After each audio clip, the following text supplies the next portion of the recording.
حضرت بایزید بسطامی رحمۃ اللہ تعالیٰ علیہ فرماتے ہیں کہ رمضان کا مہینہ تھا تو میرے بسطام میں نا سارے میرے ہاتھ چومنے والے تھے. ہاتھ چومنے والے بڑے اچھے ہوتے ہیں، لیکن کبھی کبھی دل کرتا ہے کہ بندہ تنہائی میں بیٹھے اکیلا، کوئی نہ ہو، ایک بندہ ہو، ایک اس کا رب ہو. کبھی کبھی دل بابا بلے شاہ صاحب نے بھی کہا اٹھ بلیا چلو تھے بس یہ جتھے بس بے نہیں سارے ہی انے، نہ کوئی ساڈی ذات پچھانے نہ کوئی سانو مننے. تو حضرت بایزید فرماتے میرا بھی دل کرتا تھا آج وہاں جاؤں جہاں کوئی جاننے والا نہ، اور وہاں جا کے نہ میں رمضان کا مہینہ تھا تو دل کیا کہ وہاں جا کے روزے گزاروں جہاں ہاتھ چومنے والے نہ ہوں، ذرا کھل کے عبادت کروں. فرماتے ہیں میں دور بسطام سے نکلا، ایک مسجد میں جا کے اعتکاف بیٹھا، پورے مہینے کا اعتکاف. پہلے دن مسجد میں کیا نمازی پوچھنے لگے بابا جی روٹی کہاں سے کھاؤ گے؟ میں نے کہا کہ میرا اللہ دے گا. نہیں کہتے کہ بابا جی فکر نہ کرنا روٹی آ جائے گی. کہا روٹی کہاں سے کھاؤ گے؟ کہ اللہ دے گا. کہنے لگے اللہ تو دے گا پر کس طرح؟ تو آپ فرمانے لگے آپ مسلمان ہیں، آپ کو سمجھنا چاہیے کہ اللہ وسیلے کو پسند ضرور فرماتا ہے پر اللہ وسیلے کا محتاج نہیں. وہ اگر چاہتا ہے تو پھر بے حساب ہی عطا فرماتا ہے، تو وہ دے دے گا انشاءاللہ. کہنے لگے جی دے گا تو صحیح پر کس طرح؟ آپ فرماتے میں نے سمجھایا، دو نمازیوں کو زور کے وقت سمجھایا تو دو پھر اثر میں پوچھنے لگ گئے کہ بابا جی ادھر ہی رہنا ہے پورا مہینہ؟ کہا ادھر ہی رہنا ہے. تو روٹی نے کہا اللہ دے گا. انہوں نے بھی پوچھا کیسے؟ ان کو بھی میں نے سمجھایا. وقت ہو گیا مغرب کا تو دو تین نمازی پھر پوچھنے لگ گئے حاجی ہیں، نمازی ہیں، صوفی درویش قاری ہیں، پر یہ بتا کہ تیرے من کا تعلق بھی جڑا ہوا کہ نہیں؟ تیرے اندر سے آواز بھی توکل علی اللہ کی آتی ہے کہ نہیں؟ یہ بھی تو غور کرنا. حضرت بایزید کہتے ہیں میں تنگ آ گیا. میں نے معلوم کیا کہ یہ ساتھ ہر کس کا ہے؟ بتایا گیا یہودیوں کا ہے. میں نے کسی ذریعے سے ان سے رابطہ کیا یا میں خود چلا گیا. میں نے ان سے رابطہ کر کے کہا کہ تمہارے گھر میں کوئی کام کاج کرنے والی عورتیں تو ہوں گی؟ کہاں ہیں؟ میں مجھ سے پیسے لے لو، بس 2 روٹیاں سویرے مل جائیں سحری میں، 2 شام کو مل جائیں. میں سرکے سے کھاؤں یا کسی چیز سے تناول کروں، 2 روٹیاں مجھے صبح شام پیسے لے لو. ماتے وہ مان گئے. اب میرا دل کرتا تھا کوئی نمازی مجھ سے سوال کرے تو میں ذرا اعلان کر دوں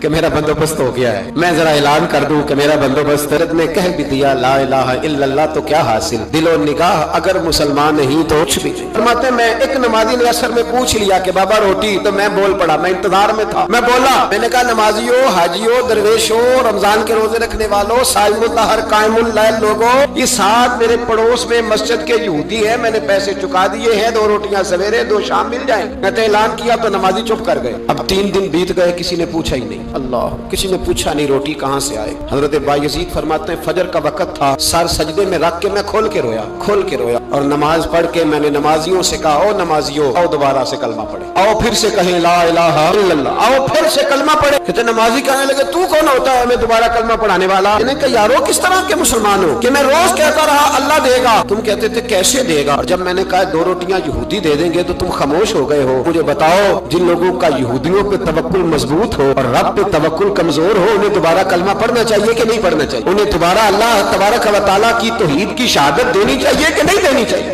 پھر سے کلمہ پڑھے. قرت نے کہہ بھی دیا لا الہ الا اللہ تو کیا حاصل، تو نگاہ اگر مسلمان نہیں تو کچھ بھی نہیں. کلندر لاہوری بول کے کہنے لگے جو میں سر بسجدہ ہوا کبھی تو زمین سے آنے لگی صدا، تیرا دل تو ہے صنم آشنا، تجھے کیا ملے گا نماز میں؟ بھائیو اخلاق کی پہلی سیڑھی یہ ہے کہ تیرا اپنے رب پہ بھروسہ کتنا ہے. تیرا انویسٹر پہ بھروسہ زیادہ، ٹریڈ پہ بھروسہ زیادہ، لیڈر پہ بھروسہ زیادہ، تیرا انڈسٹری کے مالک پہ بھروسہ زیادہ ہے کہ اللہ پہ بھروسہ زیادہ. دوسری سیڑھی اخلاق حسنہ کی ہے شکر کرنا. ہمارے یہاں دکھوں پہ فوکس ہے کہ جسے پوچھے کیا حال ہے تو اس کے وجود میں 360 ہڈیاں ڈاکٹر بتاتے بھائی سب طبیعت کیسی ہے، کہتے ہیں یہ گھٹنا بڑا درد کرتا ہے. اللہ کے بندے 359 ٹھیک ہے نا تیری، ان کا بھی ذکر کر. ایک ٹھیک نہیں تو اس کا نام لے لیا، کہتا ہے گھٹنا بڑا درد کرتا ہے، تو باقی ساری ٹھیک ہے نا، ان کا ذکر ہی نہیں کیا. حضرت رابعہ بصریہ رحمت اللہ علیہا پڑوس میں ایک نوجوان رہتا تھا، جو ہمارے دائیں بائیں لوگ رہتے ہیں نا جن کے ساتھ بچپن گزرتا ہے بندہ جانتا ہے. تو نوجوان ایک دن گھر سے باہر نکلا، اماں جی اسے بڑا پرانا جانتی تھی. باہر نکلا تو سر پہ اس نے سرخ رنگ کی پٹی باندھی. اماں جی کہنے لگے بیٹے خیریت ہے؟ وہ گھر پرانی جو مائیں ہوتی تھی نا وہ جانتی تھی بچہ کس کا ہے، والد کا نام کیا ہے، دادا، بیٹا خیر ہے؟ اماں جی سر میں درد ہو رہی تھی شدید، تو پٹی باندھ لی. تو اماں کہنے لگے بیٹے عمر کتنی ہو گئی؟ لگا 35-40 سال. بیٹے 35-40 سال میں کبھی درد تو نہیں ہوا؟ کہ نہیں. اماں جی فرمانے لگے 40 سال اللہ نے صحت دی، تو نے شکر کی ایک پٹی بھی نہیں باندھی، اور آج درد ہوا ہے تو شکوے کی پٹی فوراً ہی باندھ لی ہے تاکہ سارے زمانے کو بتاتا بھی رہے کہ بڑی درد ہے بڑی درد ہے. 40 سال میں کوئی شکر کی پٹی بھی باندھنی، پتہ چلتا کہ تجھے اللہ تعالیٰ کا شکر بھی تیرے پاس. حضرت جناب عیسیٰ علی نبینا علیہ الصلوۃ گزر رہے تھے. ایک شخص زمین پہ لیٹا، اس شخص کی دونوں آنکھیں بھی کوئی نہیں، دونوں پیر بھی نہیں اور دونوں ہاتھ بھی نہیں. لوگ اس کے گرد کھڑے ہیں اور بندہ پتہ کیا کہہ رہا ہے، یا اللہ تیرا شکر، یا اللہ تیرا شکر ہے مالک، الحمدللہ علی کل حال، تیرا شکر.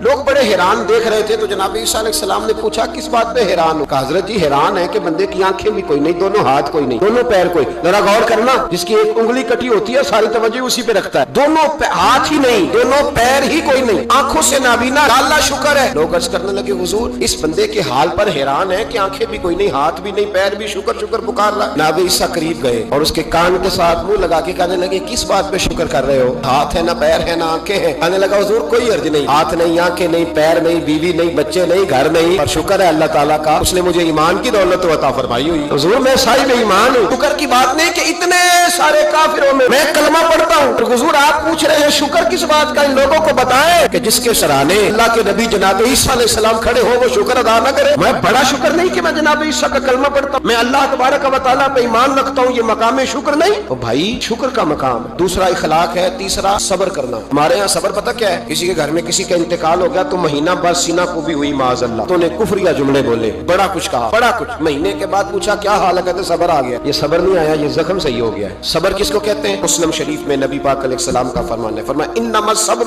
عند الصدمۃ الاولی، فرمایا این جب تجھے مصیبت کی خبر پہنچے اس وقت اگر تو صبر کرے پھر تو نے صبر کیا، اس وقت اگر تو کہے انا للہ انا الیہ راجعون تو نے پھر تو صابر ہے۔ اگر 1.5 مہینے کے بعد 6 مہینے کے بعد صبر نہیں آیا پھر تو زخم صحیح ہو، پھر تو آنسو خشک ہو گئے۔ صبر این مصیبت کے وقت، این جب مصیبت آئے تو صبر کرنے کا نام صبر ہے۔ اندر حوصلہ پیدا کرے، صبر پیدا کرے۔ ہم نے جو اللہ سے نعمتیں لی ہیں وہ پیسے جمع کرا کے نہیں لی معاذ اللہ، اس نے اپنے فضل سے دی ہے، اور جب چاہتا ہے اپنے کرم سے واپس بھی لیتا ہے۔ اپنی زندگی میں حوصلہ پیدا کرے۔ اور ایک بات اور، صوفیاء کرام اولیاء کرام یہ فرماتے ہیں کہ دکھ انسان کو اللہ کے قریب کرتے ہیں۔ آپ کو نہ بھی سمجھ آئی تو جملہ بڑا مزیدار ہے، دکھ انسان کو اللہ کے قریب کرتے ہیں، سکھ بندے کو اللہ سے دور کرتے ہیں۔ یاد رکھنا جن کو دکھ کوئی نہیں نہ ہوتا تو بیت اللہ کے غلاف کو پکڑ کے بھی نہیں روتے، جو تڑپ رہے ہوتے ہیں نا، تڑپ رہے ہوتے ہیں، سسکیاں لے رہے ہوتے ہیں، ان کے قریب جا کے پوچھو بابا کیا مسئلہ ہے؟ تو کہتے ہیں بیٹی سسرال میں دکھی ہے، بیٹا جوان ہے پر بے اولاد ہے۔ دکھ ہے نا جن لوگوں کو، ان کے پاس درد ہے، ان کی آنکھوں میں آنسو ہے، لیکن جو سکھی ہے ان کا ماحول ان کے معاملات سخت ہو جاتے ہیں۔ حضرت ایوب علی نبینا علیہ الصلوۃ والسلام اللہ کے پیغمبر، اللہ نے بیٹے بھی دیے، بیٹ بھی دیے،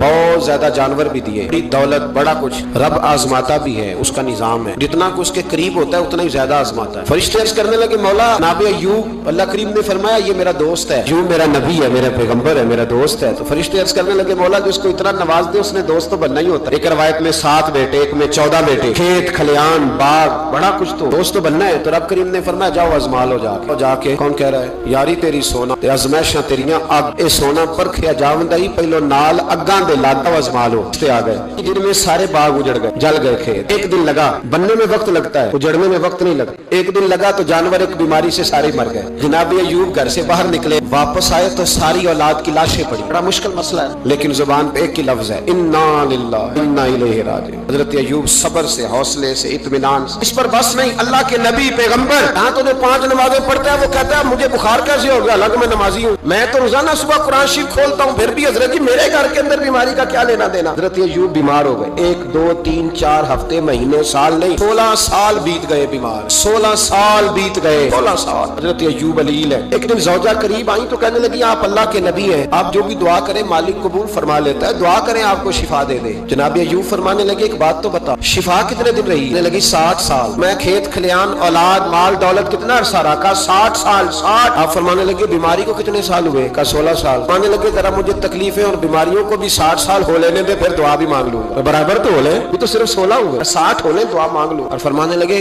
دعا مانگنی چاہیے پر میرے رب کو پتا ہے ایوب کس حال میں ہے، بس زبان پہ یہ لفظ آئے تو اللہ نے فرشتوں سے فرمایا تم نے جانچ لیا ہے لیبلوکم ایکم احسن عملا، چل گیا مولا، چل گیا۔ فرمایا جاؤ اب میرے بندے کو نواز دو، بس مالک بے نیاز ہے نا، بنجر زمینیں پھر سے آباد ہو، پھر سے جانور آ گئے، وہی لہر بہر ہو گئی، بیٹے بھی اللہ نے دے دیے، مال دولت جائیداد ہر چیز، گھر میں بیٹھے شفا بھی ہو گئی۔ حضرت ایوب کی زوجہ قریب بیٹھی ہے، سکھوں کے دن آ گئے، پوچھنے لگی ایوب ایک مسئلہ پوچھنا ہے، ایک بات ذہن میں آئی، اجازت دے تو دریافت کروں؟ فرمانے لگے پوچھو۔ تو زوجہ عرض کرنے لگی حضور بتلائیے دکھ اچھے کے سکھ، دکھ اچھے کے سکھ۔ تو جناب ایوب فرمانے لگے دن سارے اللہ کے ہیں، دن سارے اللہ، دکھی رکھے تب بھی مہربانی، سکھی رکھے تب بھی فضل اسی کے ہے، اور اگر میرے دل کا حال پوچھے نا تو دکھ بڑے اچھے تھے، بڑے اچھے تھے وہ دکھ۔ کہا حضور دکھ اچھے تھے؟ جناب ایوب فرمانے لگے جب میں بیمار تھا تو میرا رب 24 گھنٹے میں ایک دفعہ میرا حال پوچھا کرتا تھا۔ رب پوچھتا تھا ایوب تیرا کیا حال ہے؟ رب پوچھتا تھا، خدا خود میرے مجلس بو، اللہ پوچھتا تھا۔ فرماتے ہیں 12 گھنٹے اس مزے میں گزر جاتے تھے کہ میرے رب نے میرا حال پوچھا ہے، 12 گھنٹے اس کیف میں بیت جاتے کہ اللہ نے حال پوچھا۔ فرمایا اگلے 12 گھنٹے میں انتظار کرتا رہتا تھا کہ رب دوبارہ کب حال پوچھے گا۔ فرمایا 24 گھنٹے میں ایک دفعہ پوچھتا تھا، دوار عمر دراز مانگ کے لائے تھے 4 دن، دو آرزو میں کٹ گئے تو انتظار میں۔ تو فرماتے ہیں بس یہ اس طرح حال گزر جاتا تھا۔ فرمانے لگے شفا تو ہو گئی، صحت تو ہو گئی، کھیت کھلیان تو ہو گئے، پر اب میرا رب میرا حال تو نہیں نہ پوچھتا۔